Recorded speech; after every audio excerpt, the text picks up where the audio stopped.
Ndoda yamadoda uyaphila.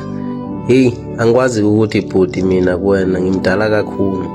And neminyaka esengihleli la ngaphakathi ejele idlula iminyaka yakho lo wena usuyiphilile emhlabeni. Lalela ke mfowethu ngikuxoxela. Ngizokuxoxela nje nami ngoba insizwa ziningi la ngasihlale sikulalela. Ijele sikulona sizolifihla senzela ukuphepha kwethu. Lalela mfowethu. Mina ngiyadonsa kodwa sengizophuma ngicathi kusele kancane. Ngizocela ukugodla ukuthi kusele into engakanani. Mfowethu mina ngalobola unkosikazi. Ngamlobola sashada. Ngazi ukuthi akanayo ingane.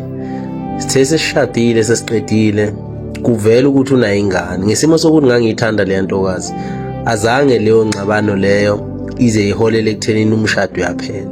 Umshado waqhubeka mfowethu. And usuqhubeka nje inhliziyo yami ayisekho right and angisaxolile ngendlela ekahle. Alright, kuhamba iminyaka ke mfowethu. Sithola izingane. Kulezi ingane esizitholayo, ingane zethu zaziwufonga leso sikhathi. Uyacabanga Buthemba zonke lezi ingane zo4 kwangasizona zami.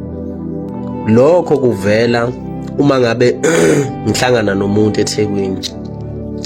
Wangisukela nje loya gogo loyana wathi angiyobhekisisa wathi loya gogo ubobhekisisa kukhona okwrong einganeni zakho. Azange ngibingelele azange ngisho lutho washo nje kanjalo eTexini and usho leyo nto leyo bekumuntu obesebenza bengisebenza eGoli sihlala ngapha eThekwini thina ngapha eMlazi. So sihambe ke ngihambe Buthemba and sengiyaqala nyanothisa manje noma yazi lezi ingane azifani nami.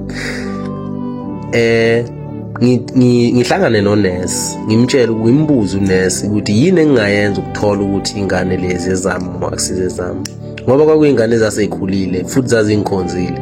Sahamba nazo ngayilayisha emotweni. Nganginayo imoto but ngangithi mangihamba ngiyomsebenzi ngiyishiye ngesimo sokuthi ngangihamba isikhathi eside so yayilokhu ipakile leGoli. So unese engitshela amathiphu kwakufanele ngiwenze ngempela Buthemba. Silinde ama result. Uma ebuya ama result athi negative zo4 ingane. Lapho lezi ingane eyodwa isiqedile umatric, eyodwa cishe yayenza ugrade 10 mangisakhumbula kahle kwase kukudala kakhulu. But eyokugcina yayenza ugrade 7. Zo4 enye yenza ugrade 8 zazi13 eduze. Buthemba angiyena umuntu onolanga. Ngaqala ngenziwa islima ukuthi akanayo ingane ngaxola. Ngahamba ke ngaya kubo. Mangifika kubo ngafike ngambuza umama ukuthi nadlalelani ngami ukuthi akanayo ingane. Ngaxolela lokho. Manje ngiyazi ukuthi uyazi wena kulezi ingane ezifuwa kuzona ezami. Waphika kumama Buthemba ngesimo sokuthuthala komuntu wesilisa sokungacontroleki mangabe usuthukuthele kwase kukuningi kakhulu. Buthemba ngakhipha isibhamu. Ngadubula umama ezala, ngadubula ubaba ezala. Ngagibela imoto yami ngaya kwami. Ngicathi kwakuyi distance eyiseduze ukuthi wayengaphuma ebaleke noma wayengeza ukuthi sengenza umonakalo omngakanani kubo. Ngangingamfice engakayindawo. Ngafika esathi uyaphuma uyabaleka. Ngadubula yena unkosikazi nengane zo4. Ngagwejwa mfethu. Ngihleli namanje ngaphakathi kodwa sengizophuma. Ngizama ukuthi mfowethu angisho ukuthi lento engisho ngigqugquzela ukuthi abantu abaqhubeke benze kodwa mfowethu inhliziyo ayiphakele. Ngiyayisola ngengakwenza kodwa mfowethu inhliziyo yami yaphola.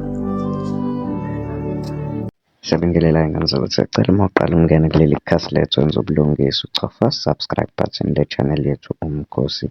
Ngane zakwethu-ke lolu udaba-ke olunzima kakhulu-ke. Ingane zakwethu-ke iyinsizwa-ke edonsayo ibalisa ngomfazi wayo-ke eyamlobola nezingane ekungasizona ezayo. Mina-ke nawe ngane zakwethu bengathanda sihlangana laphayana kwi-comment section sizuvo lwakho ukuthi wena uthini ngalolu daba. Ushiye ukuphawula kwakho kwi-comment section siphinde sihlangana nawe ividiyo elandela. Udanko.